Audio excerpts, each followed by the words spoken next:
પુષ્પ કેન્દ્ર રાજકોટ ઉમેશ કામરિયા. મારા મોબાઈલ નંબર છે 94 264 29 894. આ બેનને 1.5 મહિનો થયો. એને શું તકલીફ હતી અને શું ફાયદો થયો એના શબ્દમાં સાંભળીએ. તમારું નામ? મારું નામ ચંદ્રિકાબેન. ગામ?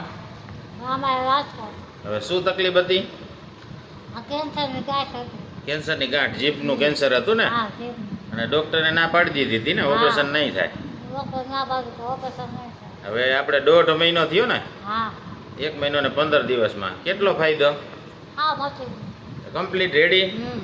હવે ખાવા પીવાનું બધું રેડી? હા, બધું ખાવ. પેલા બોલી ન હકતા ને, ખાઈ ન હા, હકતા, બોલ પાણી ન પી હકતા. અત્યારે હા, કેટલા દિવસમાં આપણે ખાવાનું ચાલુ થઈ ગયું હતું? ત્રીજા દિવસે કે હા, 2 દિવસ? ત્રીજા દિવસે. ત્રીજા દિવસે ખાવાનું ધીમું ધીમું ચાલુ થઈ ગયું હતું ને? હા. અત્યારે રેડી બધું? હા, હા, બધું. કામ માંડ્યા કરવા બધું કામ બધું કરું, કામ. કમ્પ્લીટ શાક લેવા જાઉં, બધું કામ કરું, બધું. રેડી ને? બીજાને શું કહેવા માંગો તમે? આ કરાય કે બીજાને એમ કહું છું કે આ કરાય દવા. ડૉક્ટર આગળ ન જાવું. ડૉક્ટર આગળ ન જાવ? તમે ખર્ચો જાજો કરી નાખ્યો ને કઈ? હા. બાયોપ્સી કરી નાખી, એ એક ખોટું થઈ હા, ગયું. બરાબર. છે. જય દ્વારકાધીશ. જય દ્વારકાધીશ. હવે બાકી જીભ રેડી ને? ખોલો તો, આમ મોટું કરો તો.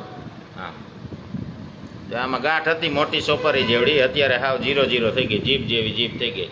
તો બહાર કાઢો તો જીભ રેડી ને? જય દ્વારકાધીશ. જય દ્વારકાધીશ.